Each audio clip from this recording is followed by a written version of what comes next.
नमस्कार दोस्तों, आप सभी का स्टॉक इजी में स्वागत है। दोस्तों, आज हम बात करने वाले हैं स्वदेशी इंडस्ट्री के बारे में।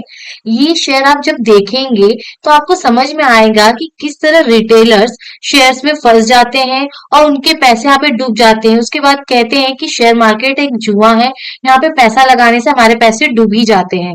अगर आप इस शेयर को यहाँ पर सही से देखें, एनालाइज करें, तो आपको समझ में आएगा कि ऐसे स्टॉक से आपको दूर रहना चाहिए।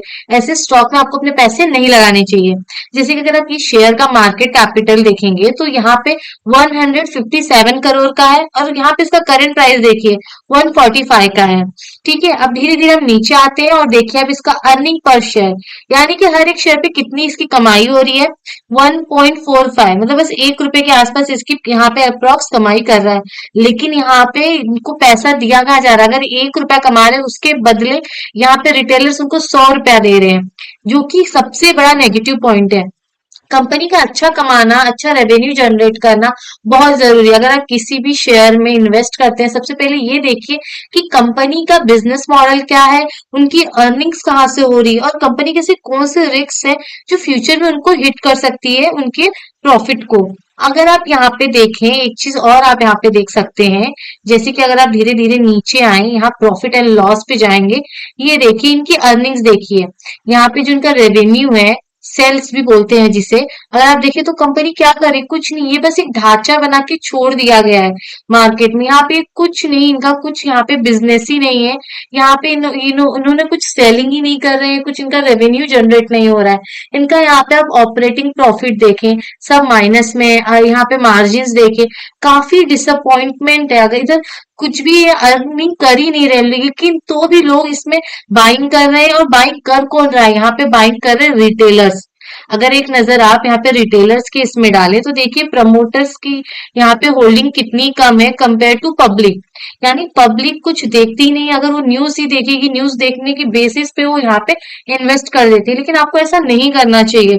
अगर यहाँ पे आप इसके बैलेंस शीट को देखें तो ये भी यहाँ पे दे सकते हैं कि इनके पास कुछ है ही नहीं। इनका जो फिक्स असेट है देखो पूरा जीरो के आसपास है, यानी इनके पास कुछ भी इन्होंने रखा ही नहीं है अपने पास।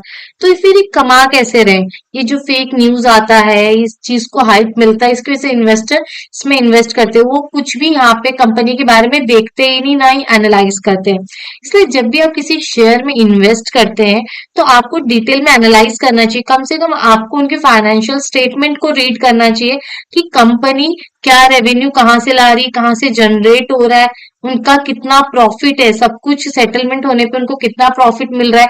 और फिर कैश फ्लो में आके देखें कि कितना कैश उनका, यहाँ पे उनका जो प्रॉफिट हो रहा है कितना कैश में कन्वर्ट हो पा रहा है। यहाँ पे आप देखें कि कंपनी को उनके बेचे हुए माल के पैसे कब मिल रहे हैं और जिससे उन्होंने अपना रॉ मटेरियल लिया है, फिर वो उनको कब पैसे दे रहे हैं। ये सारी चीजें आपको यहाँ पे देखनी चाहिए। आपको ये भी देखना चाहिए कि प्रमोटर्स कितना इन्वॉल्व है, वो कंपनी में उसका खुद का होल्डिंग कितना है, ये भी बहुत ज्यादा जरूरी होता है। जैसे आप देख सकते हैं कि यहाँ पे सबसे ज्यादा पब्लिक लेके बैठी है, यानी कि यहाँ पे रिटेलर्स ट्रैप में फंस चुके हैं, वो शेयर में यहाँ पे फंस चुके हैं।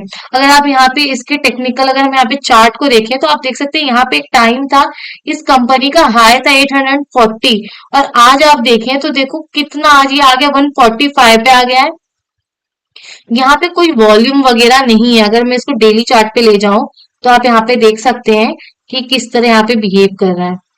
ये देखो, यहाँ पे कुछ इनके पास, यहाँ पे कुछ वॉल्यूम नहीं, ये ओपन हो रहा है, क्लोज हो रहा है उसी पे। अब यहाँ पे रिटेलर फंस गए, वो यहाँ पे सेलिंग करना चाहते हैं लेकिन यहाँ पे आपको बायर्स नहीं मिलेंगे। अगर आप देखेंगे तो यहाँ पे लोअर हाई भी बनना स्टार्ट हो गया है, ये कि एक नेगेटिव ये ट्रेंड यहाँ पे स्टार्ट हो रहा है। और यहाँ से वो निकलना चाह रहे हैं बट रिटेलर्स निकल नहीं पाएंगे क्योंकि इस ट्रैप में वो फंस चुके हैं। और यहाँ से प्रमोटर्स धीरे धीरे एग्जिट लेते, धीरे धीरे क्या आप देखेंगे पूरी तरह से वो एग्जिट यहाँ पे ले चुके हैं। तो दोस्तों ऐसे स्टॉक से आपको दूर रहना चाहिए। दोस्तों अगर आपको ये वीडियो अच्छा लगा है, यूजफुल लगा है तो लाइक, कमेंट, सब्सक्राइब जरूर करें।